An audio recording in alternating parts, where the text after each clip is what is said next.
Now, if we look at the beginning of today's reading, I'm here on page 46, where the fourth reading begins. We can see that Rousseau sets down a marker for where we are in the argument. He lets us know he's changing topics in a way that allows us to see where we are in the outline. So this if refers to what came before. Cultivating the sciences is detrimental. That means it makes worse. Warrior qualities. He's been talking about the strength of nations. Advances in the arts and sciences destroys their power and their courage and their determination to preserve their liberty. So if that's what we've been talking about before, here's a new topic. This same pattern holds even more strongly for our morals. Now, when you are doing your own writing, I wouldn't advise that you follow Rousseau's tone. He's earned the right to speak generally and lay down his opinions with just a few pointers to arguments, and you will need to go more slowly and offer more evidence. But I would recommend that you follow his clear organization. You will notice that there's almost never a paragraph that doesn't clearly declare its topic. Often in the first sentence, he always lets us know where we are and what work we are about to do. And that organization is one reason that he won this prize. And if you study how he put the book together, he always respects the reader. He always takes good care of the task of making his argument plain to people who are struggling to follow it. If you study that, you can learn a lot about communicating on your own. So here we are. We're in part 2, which considers the effect of the arts and sciences directly. It has a bad effect on our strength. What does it do to our morals? Something even worse. And here he introduces then a subtopic, education, and that will be our topic for the next couple of paragraphs. You can see I've marked the line where the education topic ends. So what have we got? He complains about the refined knowledge that constitutes education in his day. Even Descartes complained about the style of education. It wasn't helping. And Descartes introduced reforms, but Rousseau thinks those reforms have gotten off track. They're not working. We're teaching children things that they do not really need to know. And this brings up the question, well, what do students really need to know?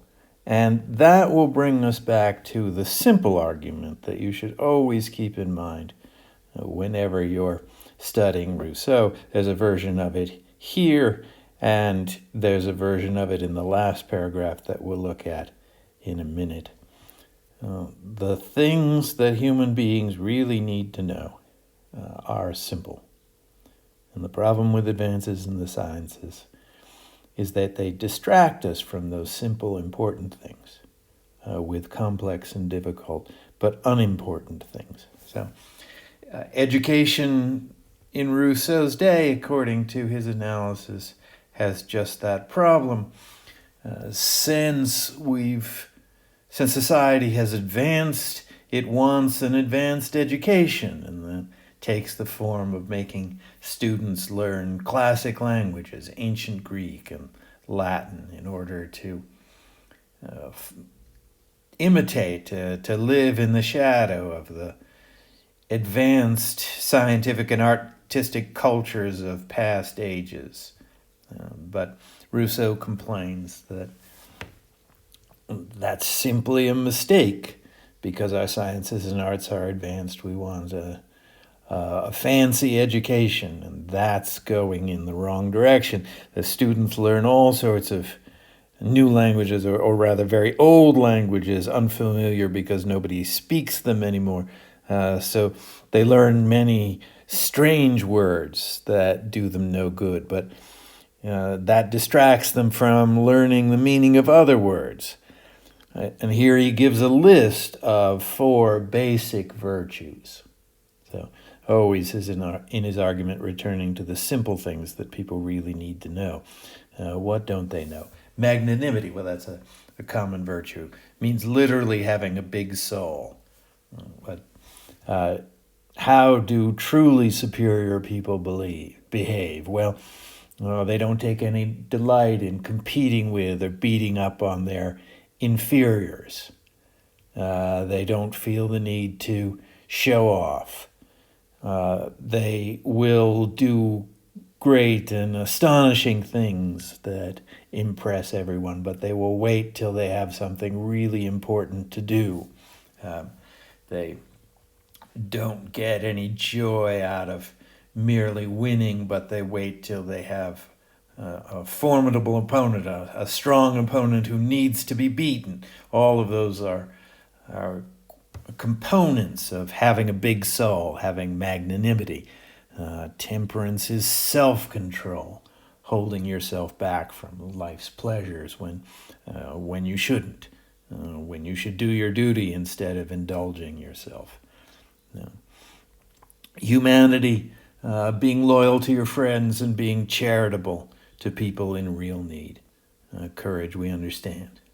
So, at bottom, the argument is always, as we advance in the sciences and the arts, they distract us from remembering what really counts. Someone who has these 4 qualities is a good person and someone who should be honored. But we are impressed by the people who follow along with the advancements of the sciences and the arts, and people who succeed through them. Now, we can look for a final version of this argument on the last page of the reading. Here I am on page 51. There's a reading question about this. When Rousseau ends his treatise, he brings us back to the key to it all. So what is it? Virtue. Virtue is the thing that we need to worry about, not the latest in the arts and the sciences. What is it? It's really the high science, right? The sublime or heavenly science of simple souls, not the advanced people who have the highest education and who make the biggest reputations for themselves in modern societies. It's the height that belongs especially to simple souls. And now the rest of the sentence is a rhetorical question which expects the answer, no. Is it true that we need so much trouble and so many appurtenances, and an appurtenance is an extra thing, a bit of gear, a tool, an add-on, an upgrade? Do we need all that extra stuff? Learning the nuances of tragic form in drama, or understanding the formulae that govern the planets as they create the solar system. Do we need all that in order to know virtue, which is the one most important thing?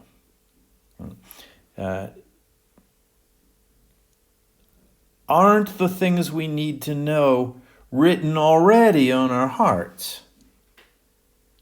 And how do we learn them? Well, you don't learn them by studying Newton and learning laws for how to decipher them. You look into yourself.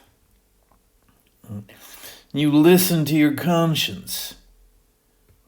And in the silence of the passions, says Rousseau, so you turn off all the things that are that might disturb and distort your conscience. You're not angry, you're not fearful, but you're thoughtful and rigorous and clear-minded. And if you look into yourself in that spirit, then you have the true philosophy. You know what you need to know. And we should be satisfied with that, says Rousseau. And here the argument takes a slight turn. He looks back to a topic he's developed, that there are people of genius among the moderns who are truly advancing the arts and sciences in a way we should respect. Now, we'll have to look at that in order to fill out the rest of this argument. But it's important to keep this simple logic in mind while you're trying to understand his other arguments, because this simple logic is always at the bottom of whatever he's talking about. On this same topic, there's a helpful passage, something always to be kept in mind, back in the third reading here on page 42, toward the bottom of the left-hand column in this paragraph. Rousseau again returns to the simple logical roots of the argument, and if you keep those simple facts in mind, that will be a pointer for you, a pin drop on the map of Rousseau's argument, so that wherever you are and however complex it seems, you can always find out which way is up and generally what's going on. Here he's opposing the life of science.